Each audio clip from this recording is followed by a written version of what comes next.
Cómo está Vigo no se entiende sin su mar, y su crecimiento y desarrollo a lo largo de los años no se entiende sin su industria. Sobre esta industria, o más bien lo que queda de ella, sus naves, sus oficinas, pone el foco Beira Mar da Xente, una plataforma que busca revitalizar todo ese pasado industrial de la ciudad de Vigo. Este fin de semana han llevado a cabo un free tour por toda esa zona de Beira Mar, y en Televigo, en la entrevista, no nos lo hemos querido perder.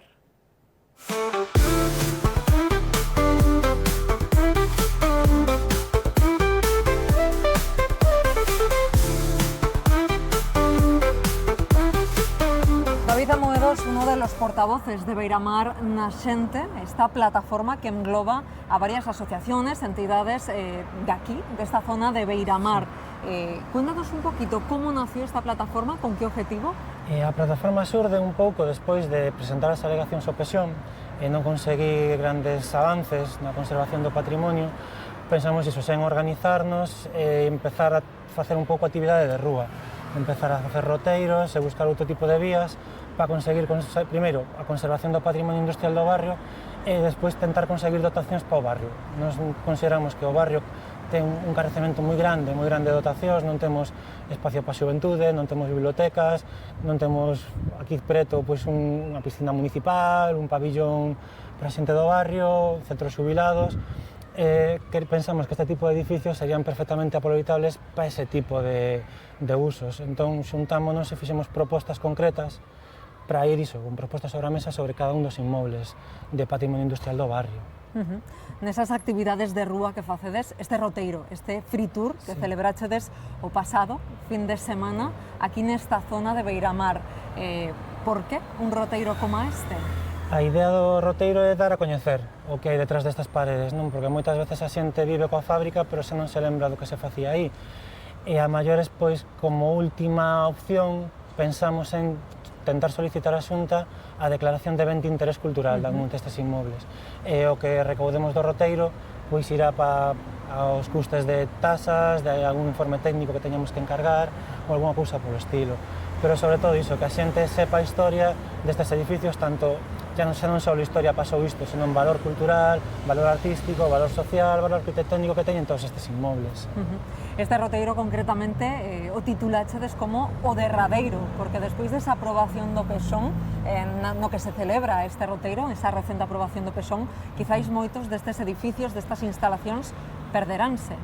Claro, é un pouco a coña esa, non? Se podemos facer máis, faremos máis roteiros seguro, pero a próxima vez que o fagamos, o mellor este edificio xa non está aí e o desmontaron e o levaron a outra parte, ou moitos deles directamente desapareceron e tenemos que ensinar fotos do que había en vez de aproveitar agora que os temos. Entón era un pouco por iso, para que a xente xa se dé conta que esta é como a última xogada do partido e que podemos meter gol e gañar ou que pode desaparecerse a todo.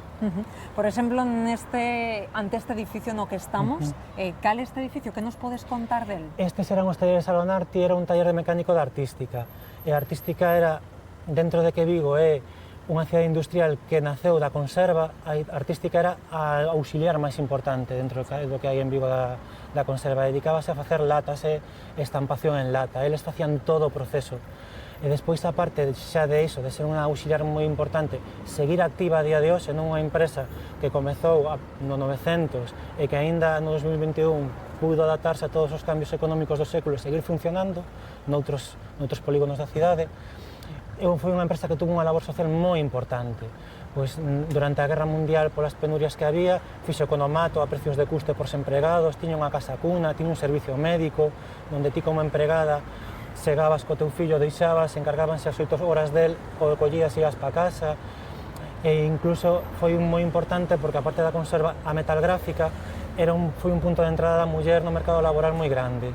E, sobre todo na artística, con mesma consideración laboral e social que tiñan o traballo dos homes, que non era tan habitual nese tipo de traballos.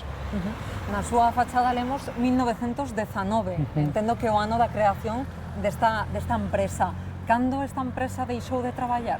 A artística sigue. Eles pecharon o polígono, eles o que fixeron foi pecharon a fábrica aquí e marcharon. Agora están operando en Coruxo, en Porriño, e a empresa sigue funcionando a día de hoxe, se divide en distintos departamentos. Pecharon en 2004 isto, crearon unha sociedade inmobiliaria para especular cos terreos. dentro de que ao final para esa fábrica é un activo máis da empresa o que saca rendemento. Agora, tras a aprobación do PSON, cal é o plan que hai destinado para estes terreos? Eles, según o PSON, máis ou menos o que se entende que o depósito vai abaixo e a fachada deste edificio a poden mover onde queiran por unha parcela e teñen que conservar a nave do fondo e unha fachada máis, o demais poden tiralo todo. Seguramente, pois iso, construirán, pecharán toda a manzada de edificios e quedará un pouco un reducto, así, un recuncho escondido o que son as naves, pero claro, normalmente o que fan é que o Concello asume a parcela que non lle interesa a promoción inmobiliaria, moitas veces que seguramente pase aquí. Vamos, este edificio acabará como estación de tren, coa fachada espichada diante de algo.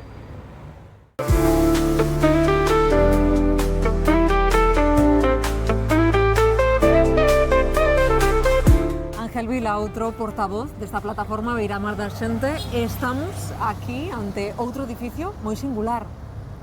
Contanos un pouquiño deste edificio.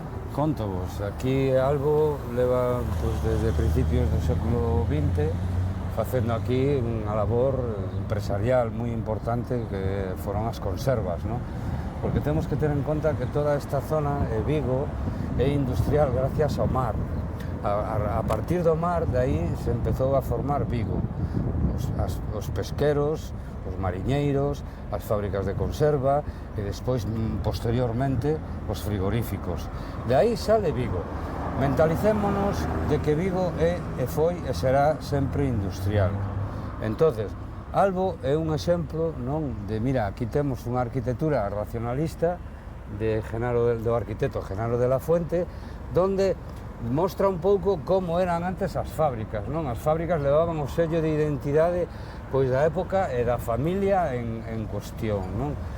É interesante dar un valor a toda esta edificación, como vedes, en pedra, porque perdura e perdurará durante moito tempo, que non podemos ahora pretender destruir isto e querer construir aquí vivendas de alto standing, non? Esa é a opinión. Igualmente, pois iremos máis adiante toda esta que é a zona do frío, teñamos en conta que aquí se produxo un fito na historia mundial, de aquí saliu o ultraconselado. Entonces, non estamos falando de unha cousa baladí, entendes? Non estamos falando de algo, é algo que deu vida a esta cidade, tanto a nivel traballo como a nivel riqueza. Antes estuvo Casamar, ten en conta que Casamar chegou a ter máis de 100 pesqueiros faenando. Ora, unha vez que pasa, que acabamos co recurso marítimo, non hai peixe e agora nos queremos cargar todas estas edificacións. Non, señor, nós desde Beiramar da Xente o que decimos é que isto se pode reutilizar, se pode conservar e darlle outro tipo de uso. Sobre todo, un uso social, un uso dotacional. O barrio carece de moitas cousas. No barrio non temos clubes xubilados, no barrio non temos bibliotecas, no barrio os nosos rapaces teñen que desplazarse porque non hai canchas donde xogar, no barrio non temos zonas verdes. Entón, desde Beiramar da Xente o que decimos é reutilizar todas estas edificacións e darlle un uso para a veciñanza. Ángel, quizáis, por exemplo, esta arquitectura industrial non ten tanta acollida entre a sociedade como para rehabilitala, como para reformala e darlle esa segunda vida da que falas? Hombre, todo tamén un pouco depende de como se mire, do prisma desde onde se mire e o que publica a prensa, non? A prensa, todos sabemos hoxe en día que responde a uns intereses moi concretos, non? Entonces, sí que esta arquitectura ten esa importancia, tanto esta, como podemos falar de Alfageme, como podemos falar de Barreras, como podemos falar de outras empresas que hoxe en día non están funcionando, pero fíjate ti por donde, os edificios siguen en pé. Entonces, que quere decir? Que unhas estruturas sólidas, entendes? Creadas en base a unha, digamos, a unha potencia, non, daquel momento. E agora o que non podemos é coller e tirar con todo isto, vamos, nos parece demencial. Segundo Vigo Baleiro, outra das asociacións, entidades que se engloban nesta plataforma de Beiramar da Xente, hai máis ou menos, en toda esta zona, algo máis dun centenar de instalacións, de parcelas completamente baleiras. Aquí, por exemplo, en Jacinto Benavente, nesta rúa, tamén o número elevado. Por suposto, aquí hai bastantes instalacións, temos na actualidade Albo está baleira, porque sabedes que marchou para Plixán de Salvaterra, pero temos un pouco máis adiante, aquela é a fábrica Saco, tamén de conservas, por certo, unha fábrica tamén moi, digamos, moi especial porque eran italianos, os donos eran italianos. Depois, máis adiante, temos a arquitectura racionalista de Francisco Castro Represa, a fábrica de Fles, unha fábrica de colchóns. Entón, bueno, que tranquilamente iso pode ser, hoxe en día, se pode utilizar para facer vivenda social e outros usos que se lle poden dar. Máis adiante está a Pescaporta, que o frigorífico tamén está pechado, porque eles marcharon, penso que para Coruña ou tamén unha parte para Plixán. Máis adiante está o de Pescanova, o edificio de Pescanova. A esta manda aquí, que, bueno, que xa nos topamos con a autoridade portuaria, porque isto é un lío de administracións e nadie se quere facer cargo de estes edificios, pero estes edificios son de todos, que é a onde vamos nós. Estes edificios teñen que repercutir na vida de todos. Isto que non se pode pasar é a mans privadas, entendes, e deixar que as distintas constructoras, os distintos fondos de inversión que aquí están traballando, entendes, fagan disto pois un Vigo turístico, un Vigo que eles pensan que o papel noso hoxe en día é o turismo. Pois non, señor, o papel de Vigo debe de ser industrial, porque, vamos a ver, sempre foi así, a non ser que cambiemos o mundo. De momento, pois estamos aquí, o mar aí ao lado, a pesca de altura aí ao lado, a lonja aí ao lado. Non sei, é un pouco como o peixe que se morda a cola.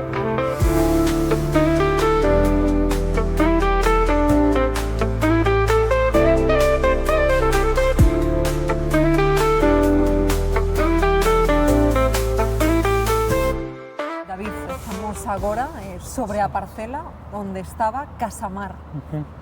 Que nos podes contar? Porque despois diso, agora temos aquí o Auditorio Mar de Vigo. Claro, para nós Mar é o exemplo do que pode pasar co resto do polígono e co resto da industria, non? Mar era unha das empresas máis icónicas da cidade, foi o primeiro grupo pesquero privado de España, chegou a tener máis de 1200 empregados en Vigo, e trouxo moita riqueza, xerou moito traballo, e en Vigo non queda absolutamente nada do que foi esa empresa, non se puso nada en valor. Do que era a gran fábrica de Mar, que é onde estamos agora, fixo o seu auditorio e tirouse todo abaixo. Conservábamos a nave de cordelería e tampouco se conservou nada, e o único que podemos atopar de Mar agora en Vigo son un par de bacallaos co símbolo da empresa no Museo do Mar, pero non conservamos nada.